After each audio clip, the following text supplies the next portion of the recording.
여러분, 반갑습니다. 붓다의 복과 지혜입니다. 오늘 우리는 겸허한 마음이 행복을 부르며 영혼을 정화시킨다라는 주제로 부처님께서 말씀하신 참된 수행의 길, 그 중에서도 정진과 겸손의 의미를 함께 살펴보려 합니다. 부처님께서는 행복이 밖에서 오는 것이 아니라 교만을 내려놓은 마음에서 피어난다고 하셨고, 깨끗한 영혼이란 남보다 앞서는 사람이 아니라 어제의 나를 이겨내는 사람이라고 가르치셨습니다. 오늘 이 시간이 누군가를 이기는 공부가 아니라 자신의 마음을 맑히는 수행의 시간이 되기를 바라며 지금부터 함께 시작해 보겠습니다. 자, 그럼 겸허한 마음이 행복을 부르며 영혼을 정화시킨다. 그 여정을 함께 해볼까요? 옛날 인도에 수행이 뛰어나기로 소문난 한 비구가 있었습니다. 경전도 많이 외우고 설법도 막힘이 없었으며 제자들도 많았습니다. 사람들은 그를 이미 성인의 경지에 오른 분이라 불렀고, 그 소문은 점점 그의 귀까지 들어가게 되었습니다. 처음에는 그도 조심했지만 어느 순간부터 그는 스스로를 이렇게 생각하게 되었습니다. 나는 이미 남들보다 훨씬 앞에 섰다. 그날부터 그의 법문은 날카로워졌고, 질문하는 이들에게는 점점 인내가 없어졌으며, 실수하는 제자들에게는 자비보다 꾸짖음이 앞섰습니다. 그러던 어느 날, 한 늙은 거린이 조심스럽게 그에게 다가와 물었습니다. 스님, 저는 글도 모르고 수행도 할 줄 모르는데 이런 제가 해탈할 수 있겠습니까? 비구는 미소 아닌 미소로 대답했습니다. 그대는 아직 멀었습니다. 나는 이미 많은 것을 깨달았으니까요. 그 순간 그 모습을 묵묵히 바라보던 부처님께서 조용히 말씀하셨습니다. 비구여, 그대는 무엇을 깨달았느냐? 비구는 자신이 이룬 수행과 공부를 하나하나 열거했습니다. 부처님은 고개를 끄덕이시다가 이렇게 말씀하셨습니다. 그대는 지식은 얻었으되 자기 자신을 낮추는 마음은 아직 얻지 못했구나. 겸허함이 없는 깨달음은 높이 올라간 탑 위에 모래를 쌓은 것과 같아. 조금만 바람이 불어도 무너진다. 그리고 부처님께서는 늙은 거린을 바라보시며 말씀하셨습니다.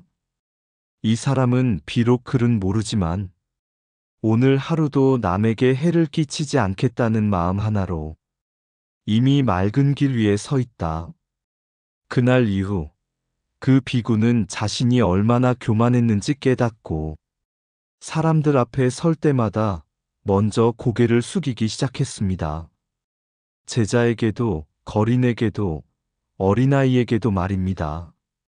신기하게도 그가 고개를 숙일수록 사람들의 마음은 더 따뜻해졌고, 그의 법문은 예전보다 훨씬 더 깊은 울림을 주기 시작했습니다. 사람들은 이제 그를 이렇게 불렀습니다. 겸손한 스님. 그때 비로소 그는 알게 되었습니다. 행복은 위로 올라갈 때 오는 것이 아니라 자기를 낮출 때 찾아온다는 것. 영혼은 남을 이길 때가 아니라 자기 교만을 이길 때 비로소 맑아진다는 것. 옛날 깊은 산속에 작은 절이 하나 있었습니다. 그 절에는 늘 새벽 가장 먼저 일어나고 밤 가장 늦게까지 등을 밝히는 젊은 수행자 한 명이 있었습니다. 그는 누구보다 경전을 더디게 이해했고 참선에 들면 다리부터 먼저 절여왔으며 같은 수행을 해도 늘 다른 이들보다 뒤처졌습니다. 어느 날 그는 스승에게 말했습니다. 스님, 저는 왜 이렇게 모든 것이 더딜까요? 아무리 애써도 남들보다 늘 뒤에 있는 것 같습니다. 스승은 말없이 작은 촛불 하나를 켜더니 그에게 이렇게 물었습니다. 이 불이 바람에 꺼질까봐 두렵드냐? 예, 꺼질까 두렵습니다. 그러자 스승이 조용히 말했습니다. 그렇다면 네가 해야 할 일은 불이 바람을 이기게 하는 것이 아니라 끝까지 꺼지지 않게 지키는 것이다.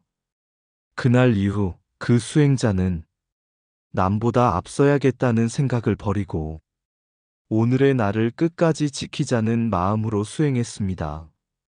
다리를 오래 못 접으면 잠시 풀었다가 다시 앉았고, 졸음이 오면 찬물로 얼굴을 씻고 다시 경을 읽었으며, 마음이 흐트러지면 억지로 몰아붙이지 않고 다시 한 호흡으로 돌아왔습니다. 사람들이 말했습니다. 저 사람은 재능이 뛰어나지도 않고 눈에 띄는 깨달음도 없어 보이는데 왜 저렇게까지 할까? 그러던 어느 해 큰 가뭄이 들어 마을 사람들의 마음이 거칠어졌을 때 그는 아무 말 없이 매일같이 물지개를 지고 늙은이들의 집을 돌았습니다. 누가 시키지 않았고 누가 알아주지도 않았습니다. 그러나 그 일을 하루도 빠짐없이 했습니다. 어느 날 스승이 그를 다시 불렀습니다. 네가 오늘 이긴 자가 누구인 줄 아느냐? 수행자는 고개를 저었습니다. 스승이 말했습니다. 너는 오늘 또 한 번 게으름을 이겼고 핑계를 이겼고 중도에 포기하려던 너 자신을 이겼다. 그것이 바로 정진이다. 그제서야 수행자는 알았습니다. 정진이란 남을 꺾는 힘이 아니라 도망치고 싶은 마음을 놓아버리지 않는 힘이라는 것을. 아함경에 이런 말씀이 있습니다. 믿음으로 강을 건너고 정신으로 괴로움을 버리며 지혜로 맑아진다. 그 수행자는 느리게 갔지만 끝내 멈추지 않았고 넘어졌지만 돌아섰고 괴로웠지만 포기하지 않았습니다. 그리고 어느 날 깨달음은 그가 달려갈 때가 아니라 끝까지 버티고 서 있을 때 조용히 그의 곁에 와 있었습니다. 정진은 이기는 삶이 아니라 포기하지 않는 삶이다. 속도가 아니라 방향이며 재능이 아니라 지속이다. 정진이란 남을 이기는 것이 아니라 도망치려는 나를 남겨두지 않는 것이다. 포기하지 않는 한 수행자는 이미 길 위에 서 있다. 불평은 입을 더럽히고 정진은 인생을 맑힌다. 게으름에 한 번 지면 마음은 10번 무너진다. 일시엠의 전진이 멈춤보다 1000배 크다. 정진은 빠르게 가는 것이 아니라 끝까지 가는 것이다. 감정에 끌려가지 않고 방향을 붙드는 힘, 그것이 수행이다. 믿음은 강을 건너게 하고 정신은 괴로움을 버리게 하며 지혜는 마음을 씻는다. 핑계를 내려놓는 순간 수행이 시작된다. 정진은 몸을 쓰는 것이 아니라 마음을 항복시키는 일이다. 오늘의 나를 이기면 내일의 고통은 저절로 물러난다. 수행의 적은 남이 아니라 이쯤이면 됐다는 내 마음이다. 넘어짐은 실패가 아니라 계속 가겠다는 약속의 다른 이름이다. 정진이 깊어질수록 삶은 조용히 단단해진다. 끝까지 지는 법이 없는 사람은 이미 세상에서 가장 강한 사람이다. 옛날 한 마을에 큰 부자가 살고 있었습니다. 그는 재산도 많고 아는 것도 많고 사람들 위에 서는데 익숙한 사람이었습니다. 어딜 가든 그의 말이 기준이 되었고 사람들은 그의 눈치를 보며 살았습니다. 어느 날 그가 큰 병에 걸려 아무도 치료하지 못하는 상황에 이르렀습니다. 마을 사람들은 속으로 말했습니다. 이제야 교만이 꺾이는구나. 그때 한 초라한 행색의 노승이 마을을 지나가다 그 소식을 듣고 조용히 그의 집을 찾았습니다. 부자는 처음엔 그 노승마저 업신여겼습니다. 당신 같은 사람이 나를 어떻게 고치겠소? 노승은 미소 지으며 말했습니다. 몸의 병은 내가 고치지 못해도 마음의 병은 스스로 고칠 수 있습니다. 그 병이 낫지 않으면 몸이 나아도 다시 무너집니다. 부자는 비웃었습니다. 내가 무슨 마음의 병이 있단 말이오? 노승은 물 한 그릇을 가득 채우며 말했습니다. 지금 이 그릇에 물을 더 부어 보십시오. 이미 가득 찼는데 어떻게 더 붓소? 노승이 고개를 끄덕이며 말했습니다. 그것이 바로 당신의 마음입니다. 겸손이 들어갈 자리가 없으니 지혜도 감사도 행복도 들어오지 못하는 것입니다. 그날 이후 부자는 처음으로 자기 삶을 돌아보기 시작했습니다. 나는 그동안 얼마나 많은 사람을 내려다보며 살았는가. 그는 날마다 자신을 반성하기 시작했습니다. 함부로 내뱉은 말, 몰래 무시하던 사람들, 당연하듯 여겼던 가족과 이웃의 수고. 그리고 어느 날 그는 처음으로 하인을 향해 고개를 숙여 말했습니다. 그동안 고마웠네. 그 순간 그의 마음에서 무언가 단단하게 굳어있던 것이 조용히 풀어져 내렸습니다. 이후 그는 달라졌습니다. 잘 되었을 때는 자신이 잘난 것이 아니라 함께한 사람 덕분이라 생각했고, 힘들 때는 세상이 원망스러운 것이 아니라 지금도 숨쉬고 있다는 사실에 감사했습니다. 누군가 실수하면 꾸짖기보다 다시 일어설 자리를 함께 내주었습니다. 신기하게도 그의 병은 서서히 나아갔고 그의 집에는 다시 사람들이 모이기 시작했습니다. 그러나 예전처럼 두려움으로 모인 것이 아니라 편안함과 신뢰로 모이기 시작한 것입니다. 노승은 마지막으로 이렇게 말하고 떠났습니다. 사람을 높이면 다툼이 생기고 자기를 낮추면 길이 열린다. 겸허한 마음은 행복을 부르고 영혼을 스스로 씻어준다. 그때 부자는 비로소 알았습니다. 행복은 많이 가졌을 때 오는 것이 아니라 많이 내려놓았을 때 찾아온다는 것.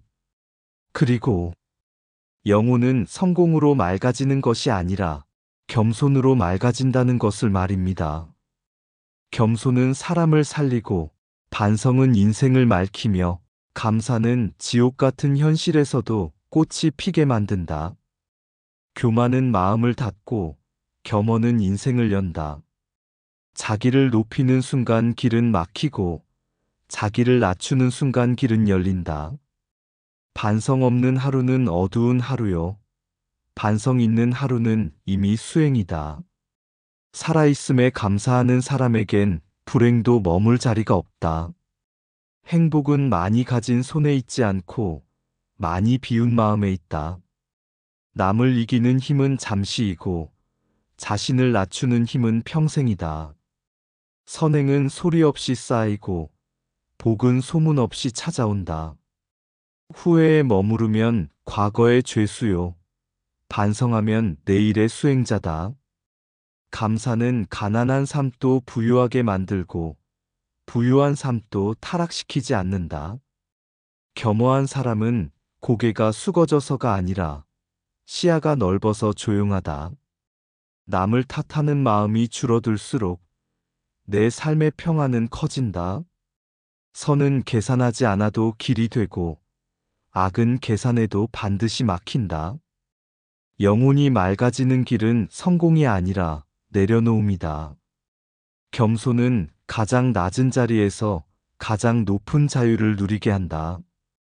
겸허한 마음 하나면 인생은 이미 절반 이상 수행이 끝난 것이다.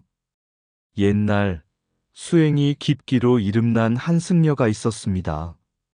그는 참선도 뛰어났고 경전 해석도 막힘이 없었으며 어느 누구도 쉽게 논쟁에서 이기지 못했습니다. 사람들은 그를 두고 말했습니다. 저 스님은 이미 깨달은 분이다. 처음에 그는 늘 고개를 숙였고 자신을 내세우지 않았습니다. 그러나 세월이 흐르며 칭찬이 쌓이고 사람들이 그를 우러러보기 시작하자 그의 마음속에 아주 미세한 생각 하나가 자라기 시작했습니다. 나는 이제 여기까지 왔다. 그 순간부터 그의 수행은 더 이상 자기를 다스리는 수행이 아니라 자기를 지키기 위한 수행으로 바뀌기 시작했습니다. 몸이 편안하면 그것이 수행의 성취인 줄 알았고, 고요한 상태에 들면 그것이 깨달음인 줄 알았으며, 사람들이 존경하면 그것이 성인의 증거인 줄 알았습니다. 그러나 그것은 모두 화엄경에서 말한 마군의 문이었습니다. 몸의 마군은 이 몸을 잘 지켜야 한다고 속삭였고, 삼매의 마군은 이 평안에 머물라고 속삭였으며, 선지식의 마군은 이제 네가 남을 가르칠 때다라고 부추겼고, 마침내 깨달음의 마군이 이렇게 말했습니다. 너는 이미 도착했다. 그리고 바로 그 순간 그는 더 이상 나아가지 않았습니다. 어느 날 한 젊은 수행자가 그에게 와서 조심스럽게 물었습니다. 스님, 깨달았다는 것은 어떤 마음입니까? 그는 잠시 망설이다가 이렇게 말했습니다. 흔들리지 않는 마음이다. 그 말을 들은 젊은 수행자는 아무 말 없이 깊이 절을 하고 물러났습니다. 그 모습이 스님의 가슴에 이상하게도 오래 남았습니다. 그날 밤 그는 오랜만에 자기 안을 깊이 들여다보았습니다.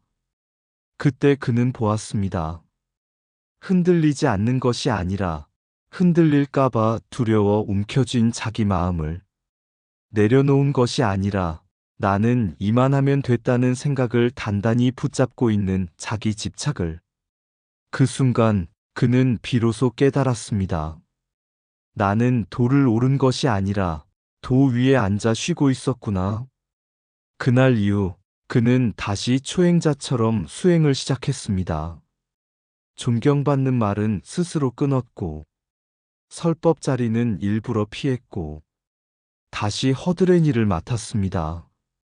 물 깃기, 마루 닦기, 새벽종 치기. 사람들은 수군거렸습니다. 이제 늙어서 수행이 퇴행했나 보다. 그러나 그는 알고 있었습니다.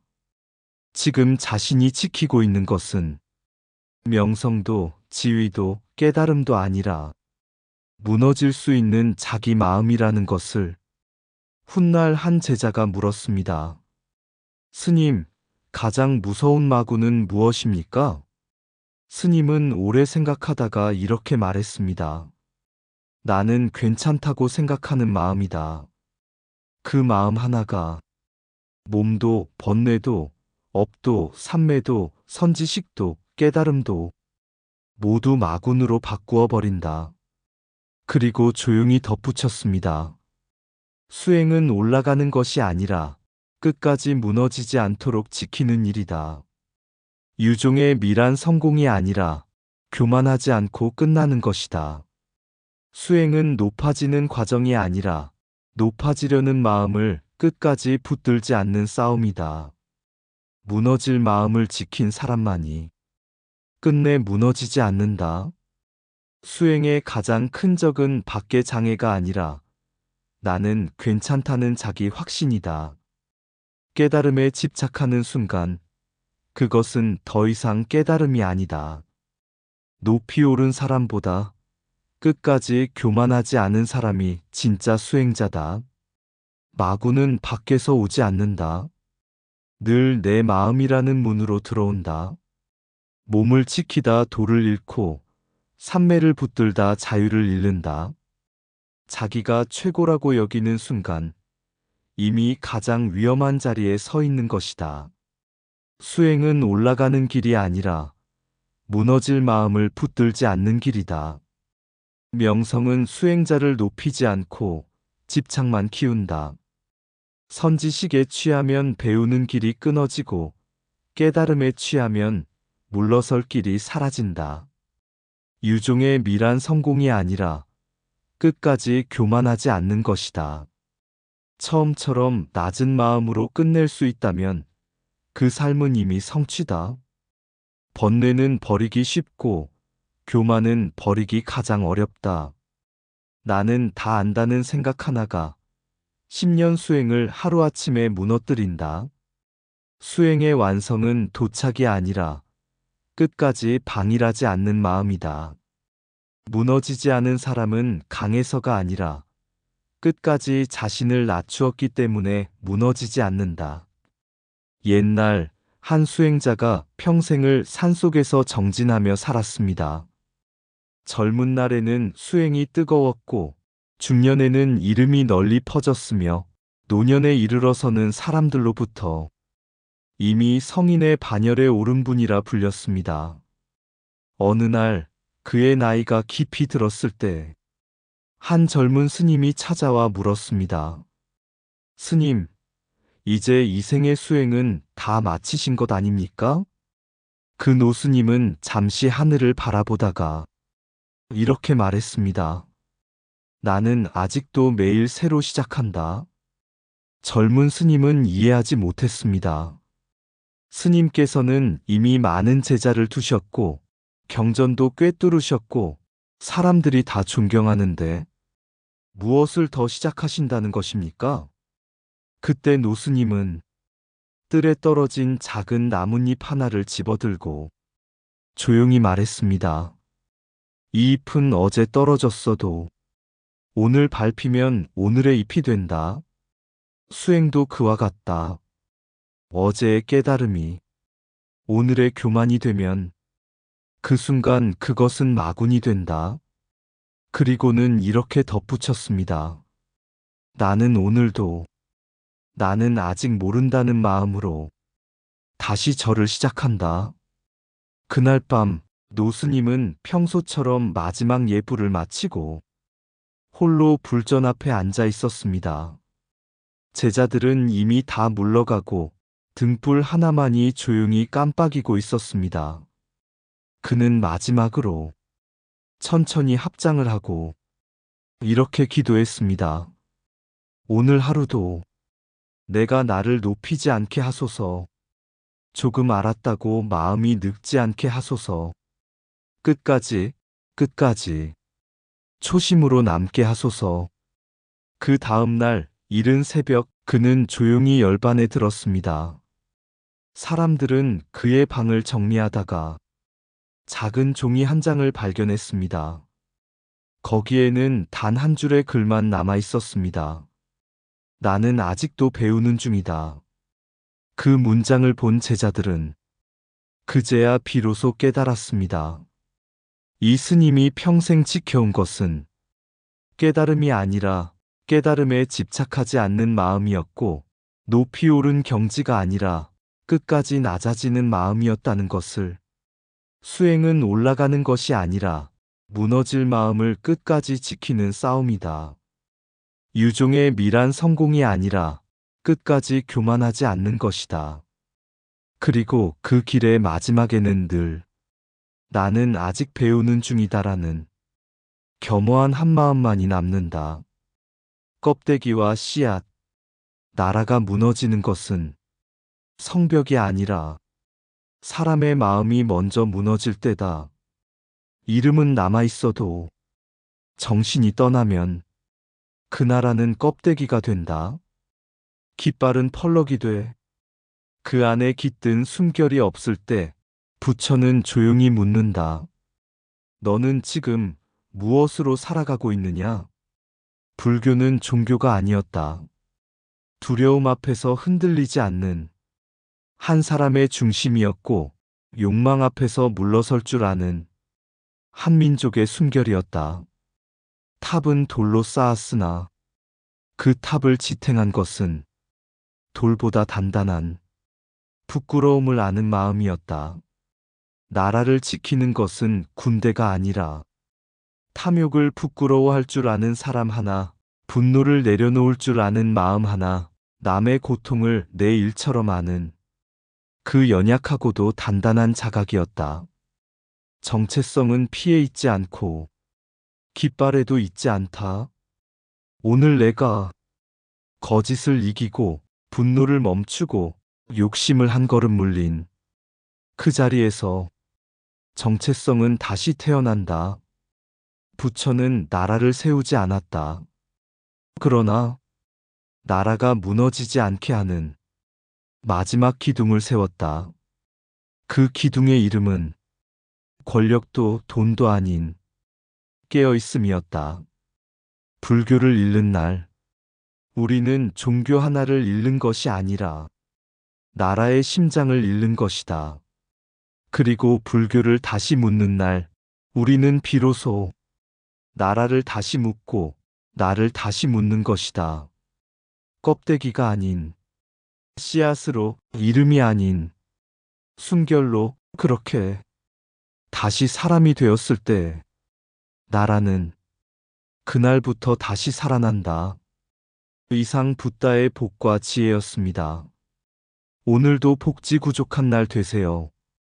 구독과 좋아요는 붓다의 복과 지혜를 밝히는 큰 자비의 등불이 됩니다.